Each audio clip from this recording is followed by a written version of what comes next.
I am going to become a streamer is a lie I told myself for many years. Well, until 2023 at least. Too many questions plague my mind. What do I even stream? League of Legends? No, thank you. I've already farmed enough salt in my lifetime. Fortnite? No, thank you. I've already farmed enough salt in my lifetime. Mario Kart? No, thank you. I've already farmed... Wait. You might actually be onto something here.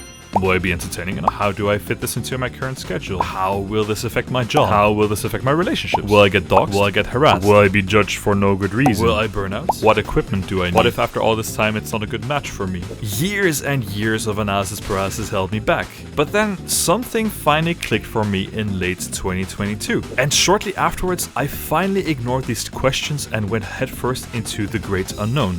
This video highlights the story since. Feel free to check out the timestamps in the description below to jump to any of the parts in the video.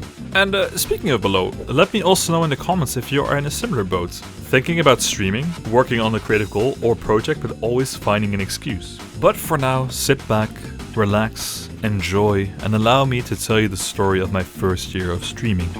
Also, feel free to like and subscribe if you enjoyed the video.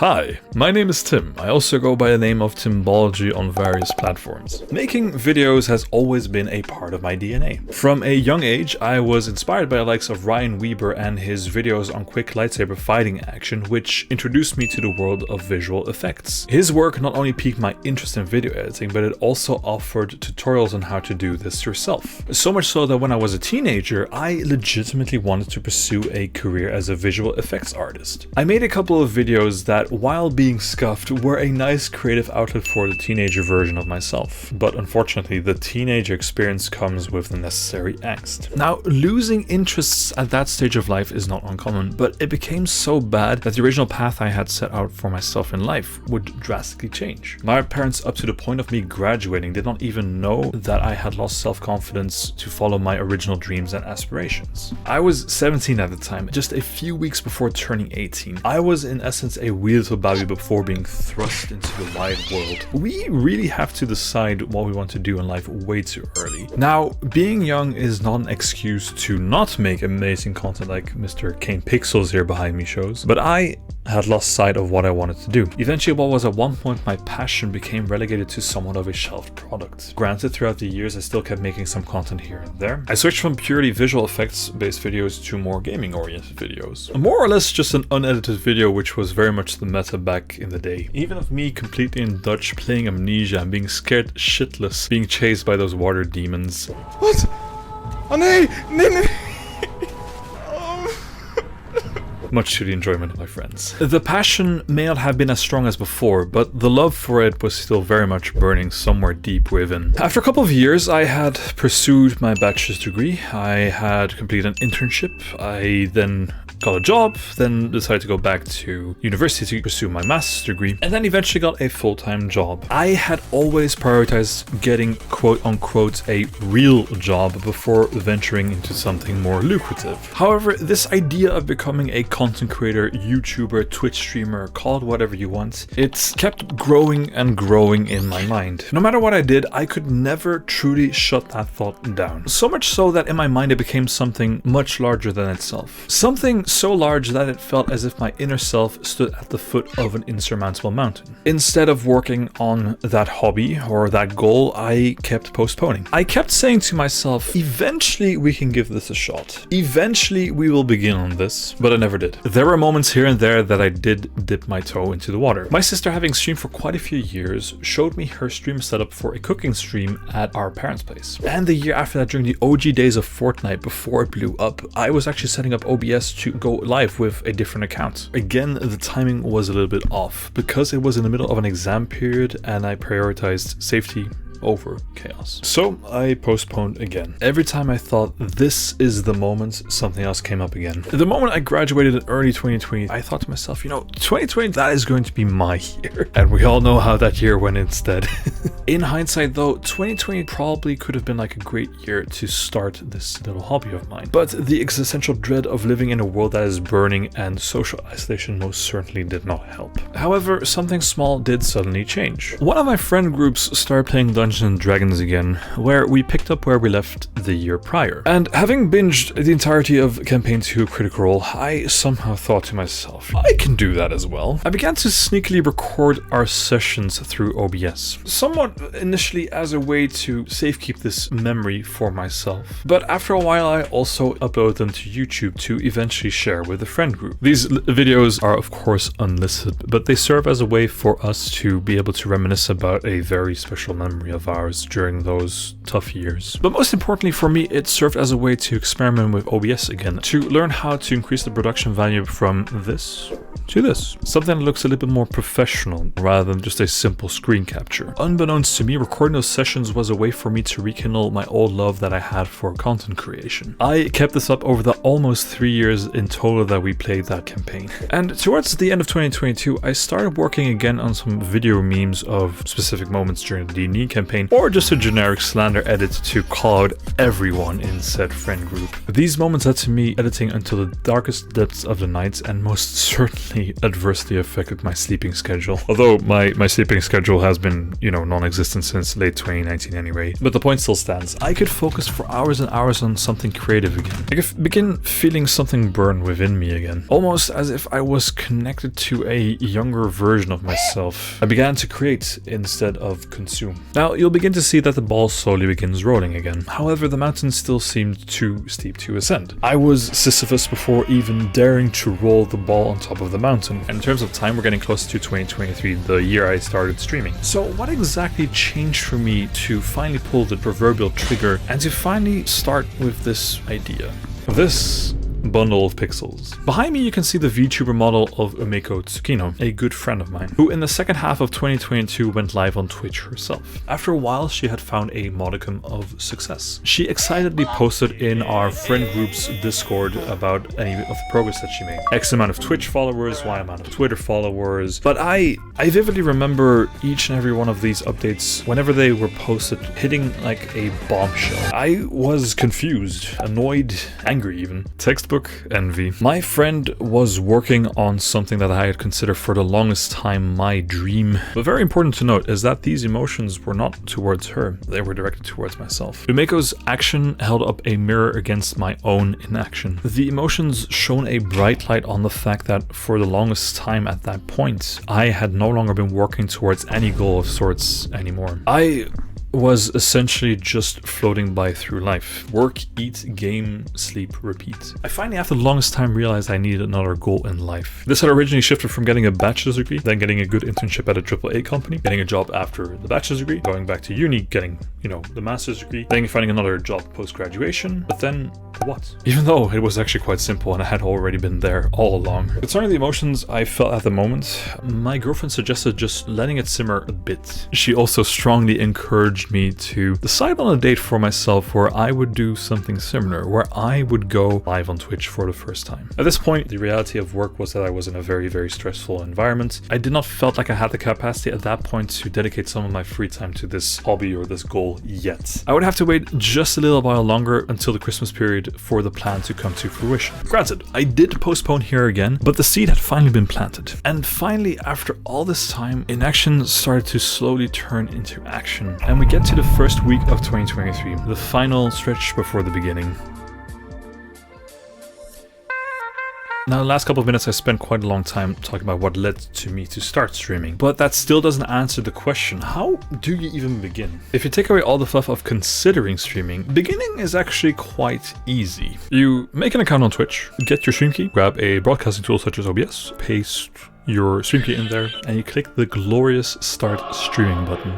That's it. All those years of postponing essentially boiling down to something that can be done in 5 minutes. Granted, you do need to set up your scenes, and more importantly, you also need to know what it is you want to stream. Perhaps you may even need some equipment, and you also kind of need to get familiar with the Twitch dashboard, because holy shit, the first time I saw this dashboard, I was seriously overwhelmed. Nowadays, I do mostly know where everything is located, but I still sometimes get lost. I mean, the most important page is the dashboard itself, which allows you basically all the control that you need in order to start streaming. But when I initially was setting up, I really thought you needed to know the ins and outs of the entire site.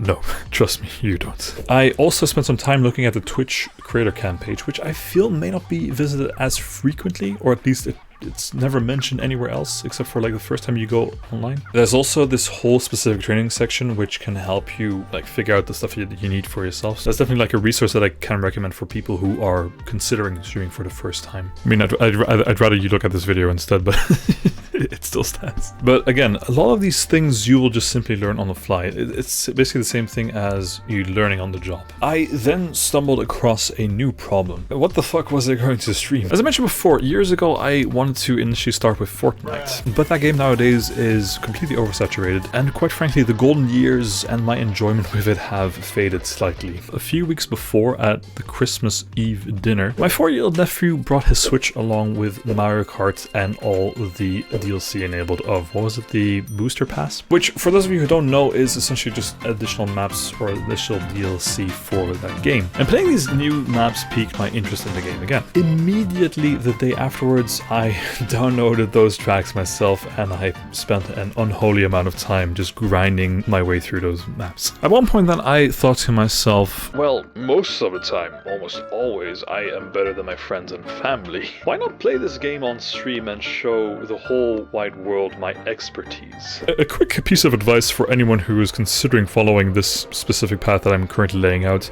Just because you're good in the context of, you know, casual, friendly banter games with your friends or family doesn't necessarily translate to skills on the global context. Spoiler alert, I got humbled.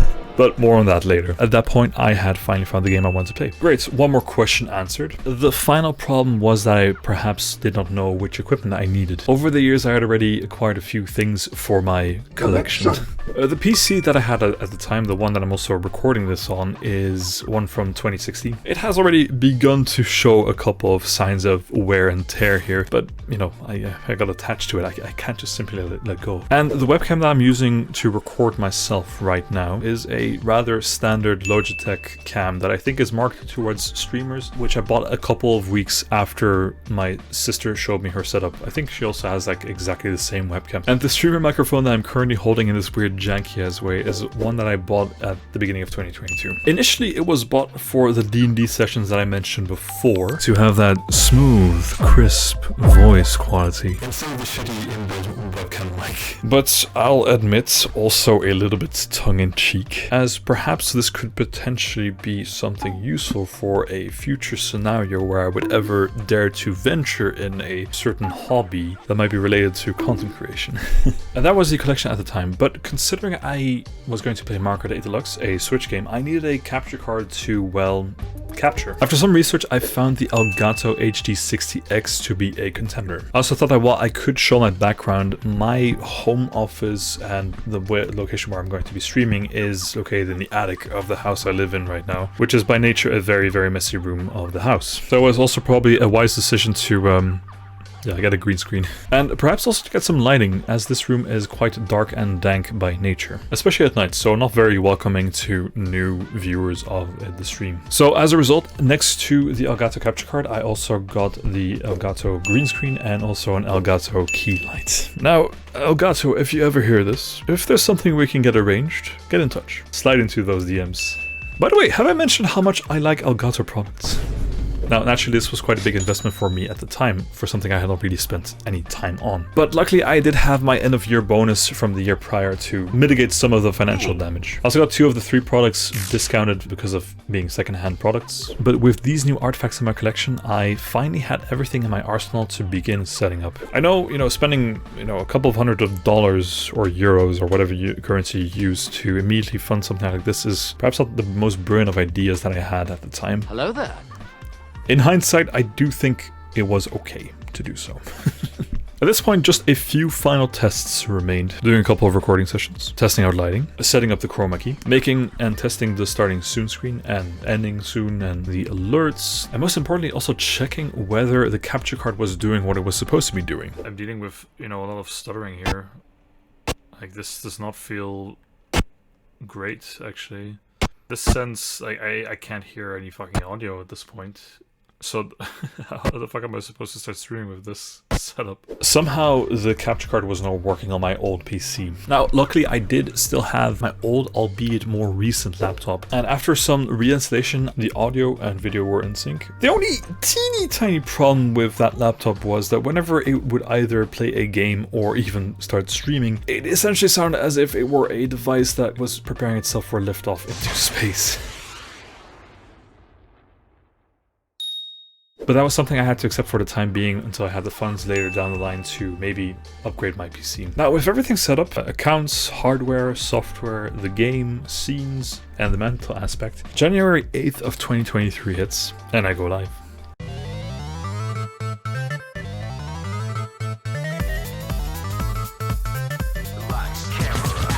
The earliest streams that I did on Twitch no longer exist. They are lost to time, as in the beginning I had forgotten to activate VOD saving, and even when I did enable it, I had forgotten to export the videos to YouTube.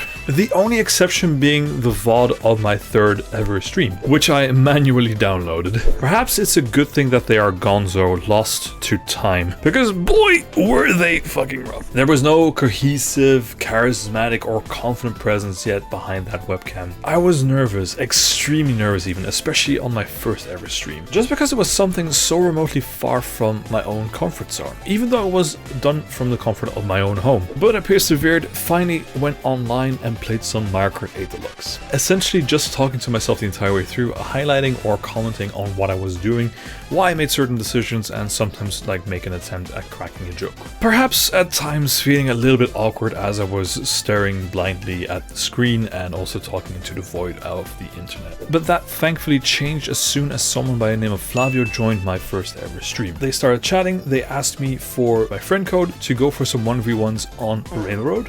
Rainbow Road. And you guessed it, Rainbow Road. Flavio probably thought that he would get some easy wins here and there, but I like to believe I gave them a run for their money. And after an hour or two of playing together, he unfortunately had to leave, but not without it leaving behind a follow. He became the first follower outside of my girlfriend's account, my sister's account, and my own alt account as well. I cannot overstate how much that moment meant to me because it gave me a feeling of legitimacy. It felt as if I had finally broken through that mental barrier that had been plaguing me for so very long. All of a sudden, ascending that mountain wasn't so bad after all, and it started to look more and more like a hill instead. I will admit though that the days or even the streams when you're just talking to yourself non-stop and there's nothing going on in chat can sometimes weigh down on the soul, even nowadays. The difference between streaming for 0 viewers and having at least someone active in chat and wondering what you're doing and being excited for what is happening is a difference of night and day. Starting out as a 0 viewer, Andy, does mean that you have to deal with a couple of things. For example, the viewer count would often be displayed on OBS or on the Twitch page, which would highlight like how many people are currently watching. But the problem was, at some point you see that number jump to like a higher number and you get excited, you start talking more and more, but then soon afterwards you notice that there is an instant drop of that number because that person has unfortunately moved on to some other stream because you either weren't exciting enough or that, you know, there's not enough things going on in chat at that moment. Especially if you're starting out, your viewer count is a very distracting number that you should probably block off as soon as possible. I even went so far as to tape off the part of my screen that actually showed the average view count because it was ultimately way too fucking distracting. But if you still have it active, I definitely recommend, you know, turning it off. The same thing goes for the Twitch page. Just don't focus on it. At the end of the day, it doesn't really matter how much people watch. You are still making a stream at that point. Now, I did mention about being a 0 viewer Andy, and you will notice that I have been talking about, you know, friend groups and friends many times over, but where are the friends? I made a conscious, albeit slightly selfish decision to not include my friends from the get-go. I wanted to try and discover for myself whether or not this was something I liked. There have been several occurrences throughout my life where I had declared that I was going to do something and then all of a sudden have to backtrack and to deal with the aftermath of that as well. But that suddenly changed when on a fateful Friday night, not even 3 weeks after I went live for the first time, the Discord incident happens. My good friend IceCoFist decided to post a link to his roommate's stream in the friend group's Discord. And against my better judgment, I decided to click on said link. Unbeknownst to me, I was not aware that IceCoFist was a mod in said stream. Unbeknownst to me, I was not aware that mods have it quite easy to see who is currently active in chat. Unbeknownst to me, IceCoFist all of a sudden sees a certain Timbology fellow check out the stream, and out of curiosity decides to click on his name to check out who the fuck this person is. When all of a sudden they were met with my channel with my entire face plastered all over it. At this point the cat was out of the bag. Well, not immediately. Later on that night I joined a Discord call with him, you know, killing some time playing TFT before the D&D session was going to start. His words when I joined were, "Hey Tim, nice stream. Yeah, I'll share my TFT game. No, the stream on Twitch." My heart skipped a beat as soon as he mentioned that, and I began to explain what had occupied me these past couple of weeks. Later on that night, the rest of the friend group, including Kameko, caught wind.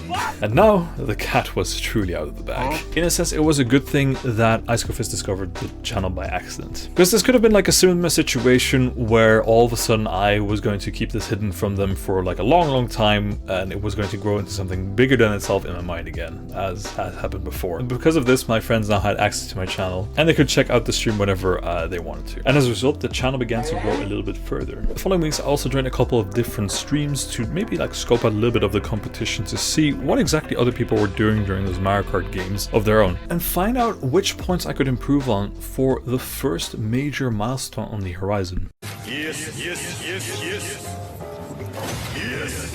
Your channel should hopefully begin to grow, and Twitch knows this. There's this whole achievements page on the Twitch dashboard which essentially guides you in a way to find certain points to work on. The first major milestone to reach is to become an affiliate. Two of these can easily be reached with a little bit of consistency. However, the other two are slightly more out of your control, as they largely depend on whether or not people like your stream. Granted, you could, for example, just make a new account and make 50 alt accounts to get to that famous 50 follower number, but the average view count is slightly more pesky, as I mentioned before, with the 0 viewer and the experience. 3 viewers at first may not seem that much, but when you start out with literally nothing, it can be quite a daunting experience. In hindsight, for me, getting to those 3 average viewers was not that difficult, but humans on average do tend to look back at events in the past with a lens of, oh, well, it wasn't that bad after all. In that first month, I did have quite a few doubts whether or not this was going to take off. Granted, having your friends active in your chat is a super nice gesture, but it is not guaranteed that they will always be there, because everyone has their own lives and their own schedules to deal with. I have also heard examples of people who have spent a couple of years getting to your affiliate, whether it be because of consistency, luck, whatever you like to call it. But the inverse is also perfectly true. Like, if, say for example, you already have a following on a different platform such as YouTube, and you bring those over to Twitch, then getting to affiliate can take as little as a week.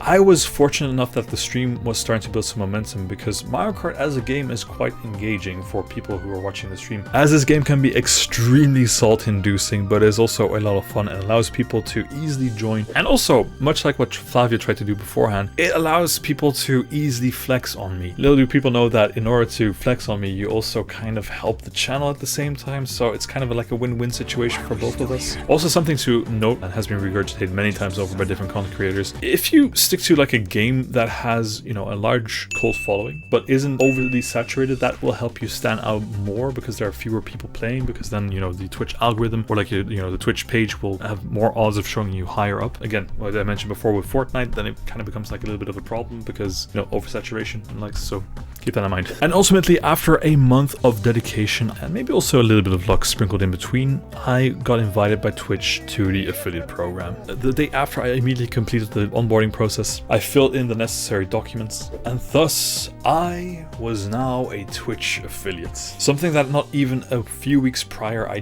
dared dream about. I now had access to channel points, subs, sub badges, sub emotes, cheering, donating money was possible. What do you mean Twitch takes a cut? Okay, the elusive Twitch streamer money that we have heard so much about was maybe a little bit too far out of reach. But hey, a nice little bonus here and there never hurt anyone. But little did I know that getting to affiliate in retrospect was actually a breeze. The hardest part actually comes after this point. You stream for a couple of days on a monthly basis, you get into a little bit of a flow, but the odds are high that at some point you get to this point where you think to yourself, now what?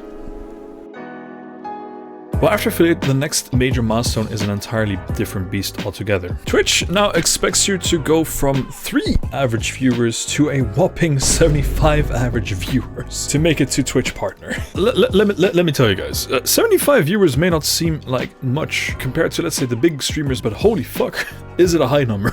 Basically, mathematically speaking, you already need a 25-fold increase of the average viewers that you've had up to this point, which is not a given. And even when your community is growing in numbers through, like, let's say the follower count, that doesn't necessarily mean that your average view count will grow at the same rate. There is no guarantee that a new follower means a viewer that will keep persistently watching each and every one of your streams. So because of these different paces of growth, I realized that it would take quite some time to get to that next level. Naturally, there is nothing wrong with being a little bit ambitious or hopeful, but it is also really important for you to temper your own expectations, because there can be moments where you get disappointed because something doesn't work your way. That is also still something that I struggle with. Had an idea for a stream that I worked out which required a lot of interaction from chat. I essentially wanted to play like a chess move against chat every time I died in Bloodborne, which on paper sounds like a fun idea, but then in execution it was really flawed, because first of all it was really distracting and broke the flow of the entire stream, and second of all it really depended quite a lot on people who are viewers who are also chess players at the same time. Sometimes you kind of make assumptions about your viewership at that point.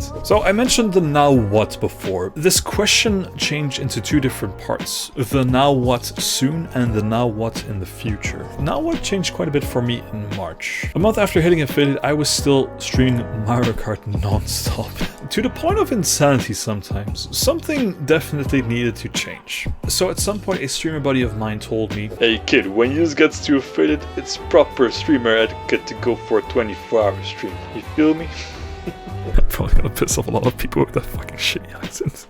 So against my better judgment, and after a community challenge, I decided to start setting up for a 24-hour stream. But organizing and doing the 24-hour stream was actually great for me. It finally gave me an excuse to venture out of the comfort zone that was Mario Kart at that point, even though that was always allowed. I started off with some Mario Kart, then had a little bit of an impromptu collab with a couple of my VTuber friends playing some Garfield Kart. We're gonna talk about Garfield Kart here. I started an Elden Ring randomizer run, which lasted well into, I think, April. Had a nap any percentage speedrun and came full circle by finishing off with some Mario Kart. I did have a teeny tiny dip of confidence when I hit the 8 AM mark, as I had been streaming for 14 hours straight at that point and I was beyond exhausted. It was before my nap as well, 14 hours after streaming and still 10 hours to go, but I managed to pull through, and in part helped by that nap any percent speedrun where I chucked down an entire can of Monster Energy drink, which is something I apparently had read online that, drinking caffeine right before doing a power nap helps the caffeine work better, but I still don't know if that's actually the case. But it was a very, very high risk, very high reward situation, but we're just gonna ignore that for the time being. But regardless of the blunder that I potentially could have made, I trudged through and I got the victory royale after 25 hours of streaming. In hindsight, I know that I got memed by being so gullible as to believe that, 24-hour stream etiquette and the likes after becoming affiliate. But you know what? Fuck it. I hereby make an executive decision. If you make it to affiliate, you are legally obligated to do a 24-hour stream. If I did it, so must everyone else. Twitch overlords, make it happen. Make it law. And now, if you ever hear this, I'm coming for you, buddy. I don't know where you live, but mark my words.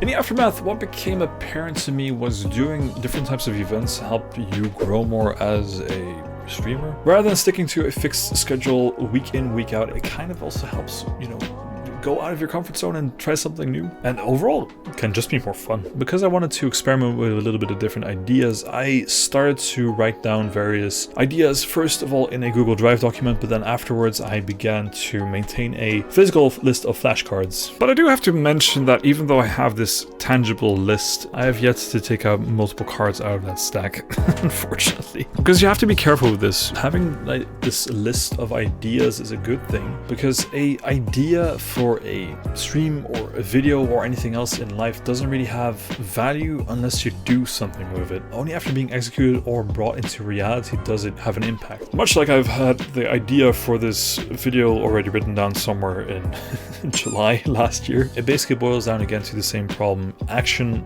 versus inaction. I will admit though that throughout the year and even now, I have noticed that I tend to slip back into a comfort zone of playing Mario Kart over and over again. So much so that last June, it was the only game I played the entire month through. I was getting very, very close to burning out on that specific game. I had to change something, and in August I luckily did by switching out my Sunday, usually Mario Kart scheduled content for Pokemon Nuzlocke. Starting with Fire Red, where each generation we add a new layer of randomization on top of the other, where it just becomes more and more intense, and where every Pokemon is named after someone in Twitch chat, which makes it, you know, that much of a personal connection. And if that person dies, then the heartbreak that ensues from it is so intense. You know, the atmosphere, the feelings, the vibes. Oh man, it touches the soul. Twitch.tv/Timbology, Twitch.tv/Timbology, Twitch.tv/Timbology. So dumb. How many times a week? Like, three, four times, maybe. I gotta pump those numbers up. Those are rookie numbers in this racket. So over the first part of 2023, we got into like a flow of streaming every Wednesday, every Sunday, and then sometimes in a weekend, you know, either Friday or Saturday. And somewhere in the summer, around the time I switched it up, I began to notice that Twitch as a website for discoverability is fucking abysmal. And you are often at the mercy of the gods whether or not you get discovered in this teeny tiny section here on the Twitch page. I began watching some videos on YouTube on the matter and found that most content creators such as LGM from Stream Scheme, Harris Hatter from Senpai Gaming, Gael LEVEL, Ludwig, and even Disguised Toast all kind of recommend the same thing, and that is to focus heavily on, let's say, the offline part of streaming, as that the vast amount of time that you are not streaming can potentially be used for discoverability on other platforms. For example, that one person finding your stream through a video of you on YouTube, TikTok, or Instagram. I had already gotten back to video editing a few months prior. I decided to take a look at a couple of clips that were made by the community and thought, hey, there's a couple funny ones around here. Why don't we just do like some basic editing to them and upload them to different platforms? Funnily enough though, at that point in my life, I had never really used TikTok or Instagram for that matter, and I also had a kind of a dislike for YouTube Shorts, mostly because I was not really a mobile viewer perhaps. So suddenly doing a complete 180 from never using social platforms in that way to all of a sudden being an active creator, let's say, for those platforms was a little bit of a jarring experience. But I think at the same time, it was also a nice way for me to get out of this unga boonga, what the fuck is technology mode that I've been living in for quite a few years at that point. So I made an account per platform in July and I decided to upload, you know, one of my favorite clips of all time, which is just me, you know, struggling with... Okay, it goes into the fucking square hole, man. What are you doing? I also began to keep track of everything that I had or wanted to post online in a spreadsheet on Google Drive as well, and tried having my first shot at a consistent uploading schedule where I wanted to upload every Wednesday, Friday, and Sunday. But that had a little bit of a short-lived experience for, I think, only 2 months after work became a little bit too intense to manage on top of, let's say, you know, streaming and content creation. So I took a little bit of a break. I mean, I'm still busy with that, but you know, instead of having like the consistent schedule, we'll do it like at a pace that is a little bit more better suited to what I can do instead of, you know, forcing myself. While I was initially focused mostly on short form content, I had a little bit of an itch that needed scratching. So I took a stream that I was particularly fond of from earlier that year and began spending hour after hour transmogrifying it into a condensed form of 18 minutes from the original over 3-hour runtime of said stream. I carefully crafted a thumbnail. I thought of a YouTube-esque title in the current meta, even added a little meme edit at the start to hopefully elicit a sensible chuckle from a potential viewer in the future, and then I uploaded it to YouTube. I was sure the algorithm would smile down upon me and bless this beautiful creation with the highest of views and propel it to the greatest of heights. Oh my god, bro. Oh, hell no, man. What the fuck? Don't get me wrong though, working on the video was and still is the rewarding experience.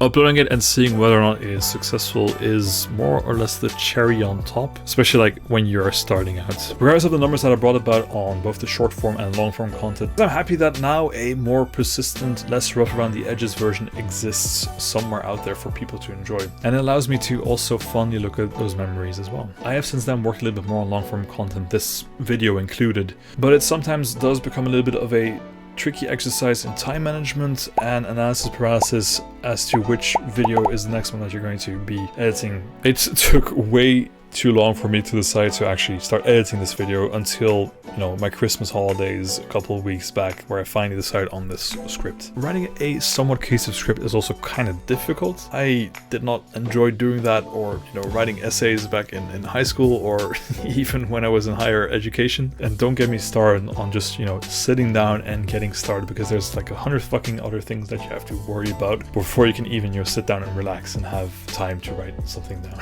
Combined also with the fact that I don't have an editor yet, does make this all a rather challenging experience. But for 2024, so moving forward, corporate talk, I do hope that a little bit more balance in this, and I can focus more on the content creation side as well, instead of just purely focusing on streaming as a whole. Speaking of 2024,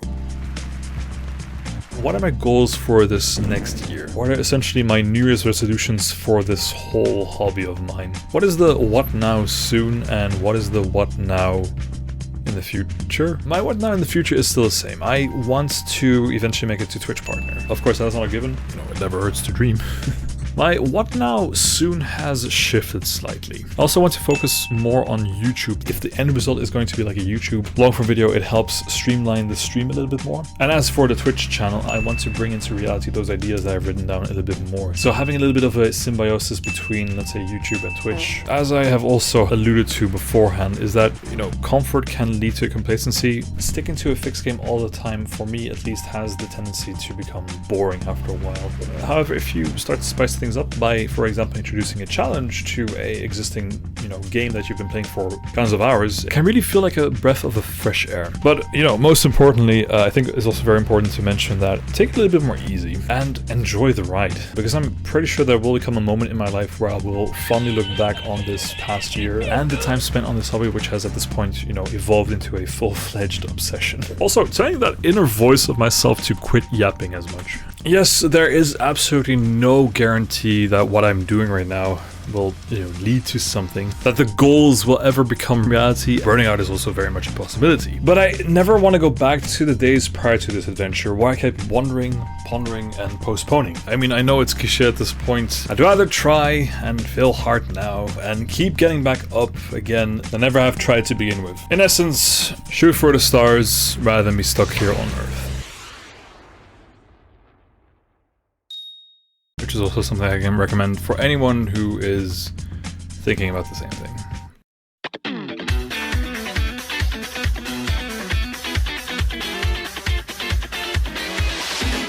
Congratulations! You made it to the end. By the way, did I already tell you that you were awesome for sticking to the end? This video is already quite long, and I don't think it really highlights everything in detail that I wanted to talk about, but if I were to do that, you know, this video would be like 10 times as long probably, which I don't have the time for. But the rest may be better kept for another video or another retrospective, perhaps the one for 2024. At this point, who knows where we're gonna end up next year. My hope is that next year I will make another retrospective, but then on, you know, 2024 instead of 2023.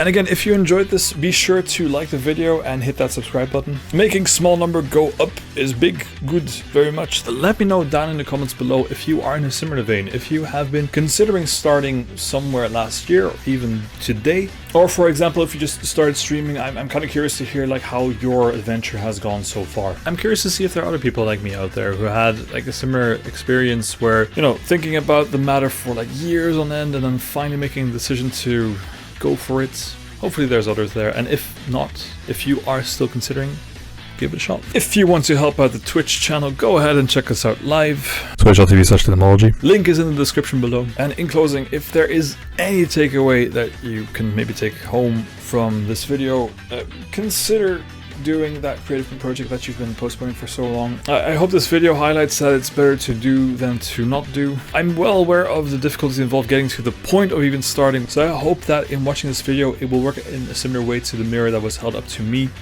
in 2022 to finally push you in the direction of doing something towards that goal of yours that you've been postponing for so long. Anyway, that's it for me. See you next time, probably next year. Bye bye. Video's over now. You can go now.